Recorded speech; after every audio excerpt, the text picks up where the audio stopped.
Okay? Kung meron kayong doubts, ano ba din, mga questions, or gusto niyo pa ng marami, may isang video ako dyan, meron din analogy, meron din mga general information. So, you can, dagdag points lang talaga, dagdag points. So, ito, okay, yan. Alright, simulan. On the other hand, a permissive counter, grabe, hindi, ang wordings nito is legal, no? Legal words. So, kung ito ang ma-encounter niyo, huwag kayong mag-alala. Unahin natin, hanapin ang last word, yung conclusion, yung may therefore, thus, hence, so, finally, mga ganun, no? Mga last sentence. So, without going yan, basang ang dami dyan, no? Ito yung tingnan mo una. Yan. Thus. So, letter D, nasa last. Tatlo sila, no? Okay, lakyan natin, pwede man yan. Tatlo sila. So, B, C, at saka A. So, tatlo. Paano yan?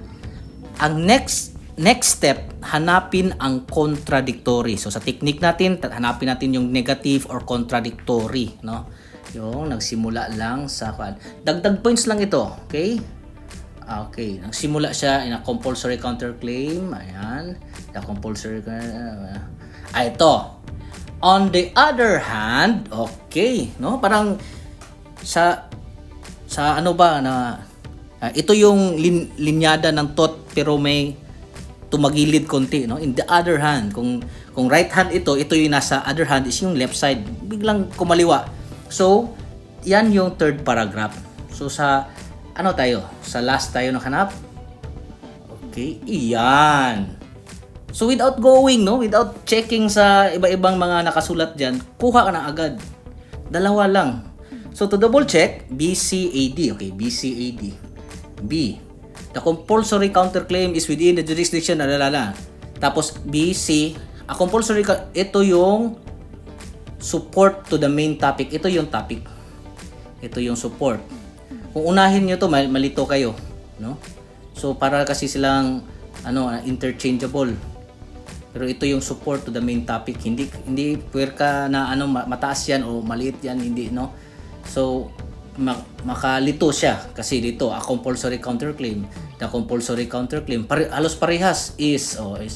So ito yung parang the thought of the entirety of the paragraph. Ito yung nag-support. Okay? Pero sa technique natin, hanapin natin yung last. Yan, okay. Yan.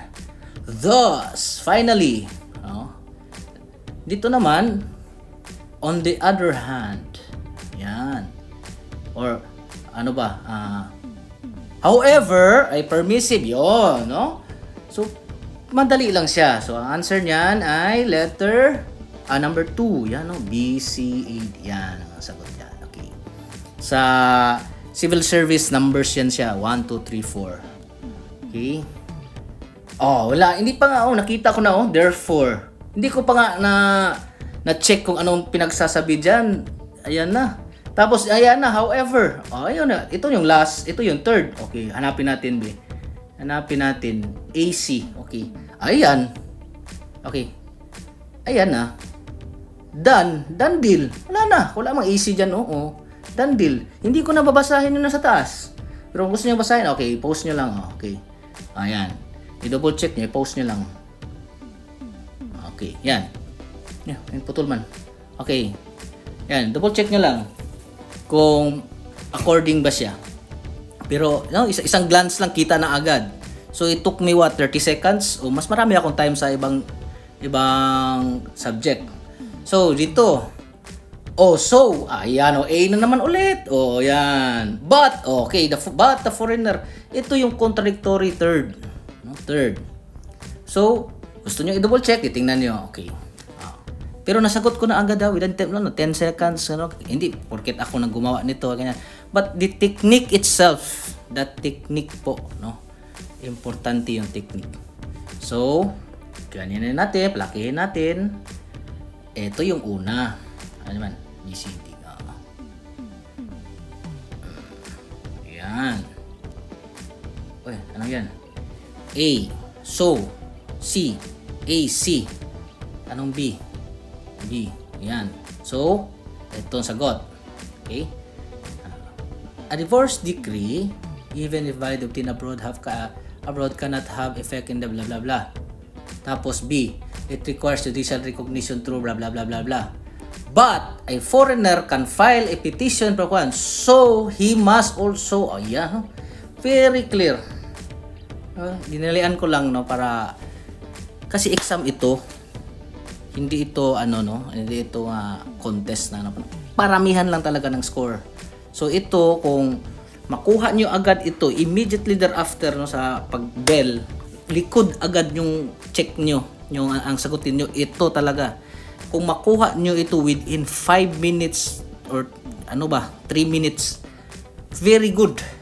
Kasi ang nangyayari, pag magsimula ka sa number 1, number 2, ganun, yung chronological order talaga siya. Pagdating dito, hindi mo alam kung paano ito i-solve, mag-guessing po kayo. You will guess. Tapos ang kuha ninyo, I believe, no, kailangan dapat 100 o 110 check, no, points para makuha yung 80 plus na limit ng civil service.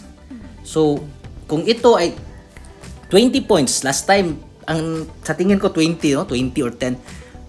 Hindi, plus 10 kayo. Kung last time na nag-exam kayo is andun lang kayo sa 79, 78, ganun, 71.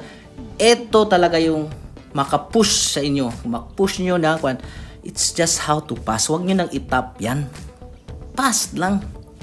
Total, magtatrabaho naman kayo. Wala mang, kung top notcher ka sa civil service, wala namang corona ibibigay sa'yo, na ito, magaling ka. It's all about, bragging rights. So, sa kanila na yan. Wag na natin yung, ang atin lang, papasa tayo. Ang akin lang, magdagdag points ako sa inyo. By technique. Technique po ang civil service. At mayroon tayong iba, magawa ko ng general information, add points pa rin, no? Add points. Hindi talaga ito yung base, no? Pero ito yung magdagdag ng points sa inyo. Okay, so pwede nyo i-review, i-check ninyo. May video ako isa. Yan. Ito, mahirap to na mga wordings, no? Legal terms to, no? Hindi natin mababangga ito araw-araw, pero with that technique, purposes of civil service, kuhang-kuha. Hindi ito para sa matalino. Yung matalino, hayaan nyo yan sila. Ang atin na pumasa lang tayo. Yan. Kuha. Therefore, however, remember those words. Thus, hence. Yan. So, thank you very much. Mag-subscribe and like. And hayaan nyo na yung mga gitara-gitara ko dyan na mga videos na it's just a part of me na i-enjoy lang ang buhay. Sa importante, makatulong tayo. Thank you very much and good day, good morning, good afternoon, and good evening. Roldan, pasarin nyo.